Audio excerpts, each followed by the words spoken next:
இப்போது இந்த 170 பேர் வரை உயிரிழந்திருப்பதாக தகவல் வெளியாகி இருக்கிறது. இந்த கடைசி நொடியில் இந்த விமான விபத்து ஏற்பட்ட அந்த நிமிடத்தில் விமானிகள் எழுப்பிய அபய குரல் மற்றும் 170 உடல்கள் இதுவரை மீட்கப்பட்டிருப்பதாக அதிகாரபூர்வமான தகவல் வெளியாகி இருக்கிறது.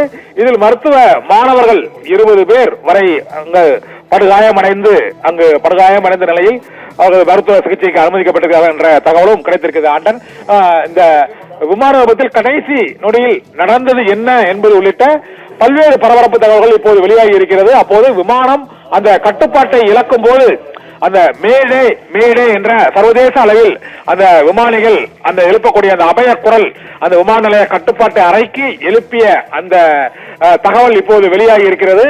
மேடே என்றால் உடனடியாக அங்கு ஒரு அவசர நிலை ஏற்பட்டிருக்கிறது. விமான நிலையம், துறைமுகம் உள்ளிட்ட பகுதிகளில் விபத்து, அதாவது ஒரு மிகப்பெரிய விபத்து ஏற்படக்கூடிய ஒரு நெருக்கடியான அவசர நிலை காலங்களில் அந்த குறிக்கப்படக்கூடிய அந்த அபய குரல் தான் மேடே. அந்த அபய குரல் எழுப்பப்பட்டால் உடனடியாக அந்த விமான நிலையங்கள் மூடப்படும். துறைமுகங்கள், கப்பல் உள்ளிட்ட இடங்கள் இருக்கக்கூடிய இடங்களிலும் இந்த மீட்பு பணிகளை உடனடியாக விரைவுபடுத்துவதற்கான ஒரு எச்சரிக்கை ஒலியது. அந்த மேடே என்ற 2 முறை விமானிகள் ஒலித்த அந்த அபய குரலின் மூலமாக அகமதாபாத் விமான நிலையம் உடனடியாக அந்த மீட்பு பணியை துரிதப்படுத்துவதற்கு அங்கு நடவடிக்கைகள் எடுக்கப்பட்டு விமான நிலையம் மூடப்பட்டது. மேலும் அங்கு விமான விபத்தில் சிக்கிய அந்த 170 பேரும் உடல்கள் இதுவரை மீட்கப்பட்டிருப்பதான துயரமான வேதனையான செய்தி வந்திருக்கிறது. 242 பேர் வரை இந்த விமானத்தில் அகமதாபாத்தில் இருந்து லண்டனுக்கு பயணித்தார்கள் என்ற தகவல் வெளியாகி அந்த பயணிகளின் பட்டியலும் அந்த விமான நிறுவனங்கள் வெளியாகி இருக்கிறது. இதனால் அந்த விமானம் விபத்துக்கான காரணம் என்ன என்பது தொடர்பாக இப்போது புதிய தகவல் வெளியாகி இருக்கிறது. இந்த விபத்துக்கு தொழில்நுட்ப கோளாறு தான் காரணமா அல்லது பறவைகள் மோதியது காரணமா என்றும் புதிய பல்வேறு கோணங்களிலும் விசாரணை நடவடிக்கைகள் மேற்கொள்ளப்பட்டு வருகின்றன.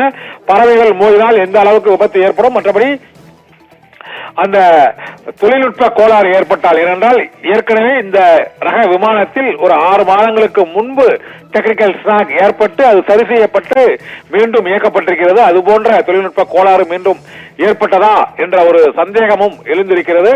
ஏர் இந்தியாவின் போயிங் விமானத்தில் 2 என்ஜின்கள் இருக்கக்கூடிய நிலையில் விபத்திற்கு முன்னதாக இந்த போயிங் விமானத்தின் என்ஜின் முழுமையான சக்தியை இழந்தது. அந்த காட்சி தான் இந்த விமானம் வானில் பறந்த நிலையில் திடீரென தரையிறங்கிய அந்த காட்சி. தரையிறங்கிய விமானத்தை குறிப்பிட்ட அந்த பகுதியில் பார்க்க முடியாத ஒரு சூழ்நிலை, அதாவது விமானத்தை தரையிறக்க முடியாத சூழ்நிலை. தற்போது மிகவும் ஒரு முக்கியமான செய்தி வந்திருக்கிறது. இந்த விமானத்தில் பயணம் செய்த முக்கிய விஐபி குஜராத் மாநிலத்தின் முன்னாள் முதலமைச்சர் விஜய் ரூபானி உயிரிழந்திருப்பதாக தகவல் வெளியாகி இருக்கிறது. இந்த தகவலின் மூலமாக முன்னாள் முதலமைச்சர் விஜய் ரூபானி படுகாயமடைந்த நிலையில், கவலைக்கிடமான நிலையில் அவர் மருத்துவமனையில் அனுமதிக்கப்பட்டிருந்தார் என்ற தகவல் வெளியான நிலையில் இப்போது குஜராத் மாநிலத்தின் முன்னாள் முதலமைச்சர் விஜய் ரூபானி இந்த விமானத்தில் பிசினஸ் கிளாஸ் என்று ஆகக்கூடிய அந்த உயர் ரக வகுப்பில் பயணம் செய்திருக்கிறார். விமானம் கீழே விழுந்து நொறுங்கி விபத்துக்குள்ளானதில் முன்னாள் முதலமைச்சர் விஜய் ரூபானி உயிரிழந்திருக்கிறார். அகமதாபாத்தில் இருந்து லண்டனுக்கு சென்ற விமானத்தில் பயணித்த குஜராத் மாநிலத்தின் முன்னாள் முதலமைச்சர் விஜய் ரூபானி விபத்தில் உயிரிழந்திருக்கிறார் என்ற அதிர்ச்சி தகவல் இப்போது வெளியாகி இருக்கிறது.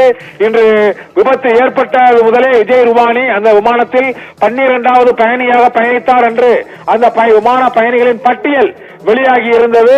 இருந்த போதிலும் விஜய் ரூபானி என்ற பெயரில் வேறு எவரும் பயணித்திருப்பார்களா என்றெல்லாம் சந்தேகம் எழும்பிய நிலையில் குஜராத் மாநில முன்னாள் முதலமைச்சர் விஜய் ரூபானி அகமதாபாத்தில் இருந்து லண்டன் செல்லும் அந்த விமான விபத்தில் உயிரிழந்திருக்கிறார் என்று அதிகாரப்பூர்வமாக அறிவிக்கப்பட்டிருக்கிறது.